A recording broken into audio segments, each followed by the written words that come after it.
بسم اللہ الرحمن الرحیم۔ ایک شخص نے حضرت عیسیٰ علیہ السلام کی مصاحبت اختیار کی۔ وہ دونوں عازم سفر ہوئے، نہر کے کنارے ٹھہرے، کھانا کھانے لگے۔ ان کے پاس 3 روٹیاں تھی، انہوں نے 2 روٹیاں کھا لی، 1 روٹی بچ گئی۔ حضرت عیسیٰ علیہ السلام نہر پر تشریف لے گئے، پانی نوش فرمایا، واپس تشریف لائے تو روٹی نہ پائی۔ اس شخص سے فرمایا، روٹی کس نے لی؟ شخص نے کہا، میں نہیں جانتا۔ آپ آگے عازم سفر ہوئے، وہ شخص بھی آپ کے ہمراہ تھا۔ آپ نے ایک ہرنی دیکھی، اس کے ساتھ اس کے 2 بچے بھی تھے۔ آپ نے ان میں سے ایک کو بلایا، وہ آپ کی خدمت میں حاضر ہوا۔ آپ نے اسے ذبح کیا، بھونا اور اپنے رفیق راہ کے ساتھ تناول فرمایا۔ پھر ہرنی کے اس بچے سے فرمایا، اللہ تعالیٰ کے حکم سے کھڑا ہو جا۔ بچہ کھڑا ہو کر چلا گیا۔ آپ نے اس شخص سے کہا، میں تجھے اس ذات کریمہ کا واسطہ دے کر کہتا ہوں جس نے تجھے یہ نشانی دکھائی کہ بتا کہ وہ روٹی کس نے حاصل کی۔ اس شخص نے کہا، میں نہیں جانتا، حتیٰ کہ آپ اور وہ شخص پانی تک پہنچے۔ حضرت عیسیٰ علیہ السلام نے اس شخص کا ہاتھ پکڑا اور پانی پر چلنے لگے۔ جب انہوں نے وہ نہر عبور کر لی تو آپ نے اس شخص سے پوچھا، میں تجھے اس ذات کا واسطہ دے کر پوچھتا ہوں کہ وہ روٹی کس نے حاصل کی؟ اس شخص نے کہا، میں نہیں جانتا۔ یہ دونوں جنگل تک پہنچے، نیچے بیٹھ گئے۔ حضرت عیسیٰ علیہ السلام نے مٹی کا ٹھیلا اٹھایا اور فرمایا، اللہ تعالیٰ کے حکم سے سونا بن جا۔ وہ سونا بن گیا۔ آپ نے اسے 3 حصوں میں تقسیم کیا۔ آپ نے فرمایا، 1/3 میرے لیے، 1/3 تیرے لیے اور 1/3 اس شخص کے لیے جس نے روٹی حاصل کی۔ وہ شخص کہنے لگا،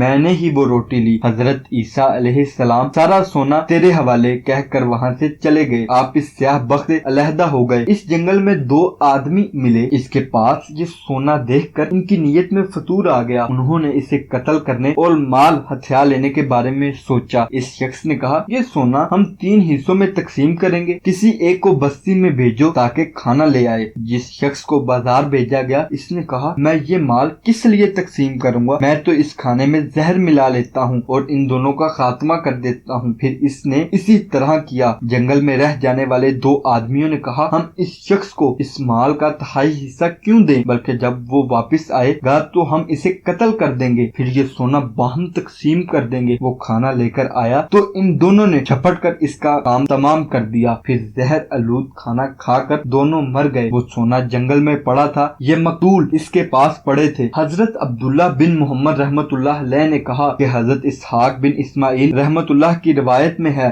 کہ حضرت عیسیٰ علیہ السلام ان کے پاس سے گزرے، وہ اسی حالت پر تھے۔ آپ نے انہیں دیکھ کر فرمایا، یہ ہے دنیا، اس سے کنارہ کشی اختیار کرو۔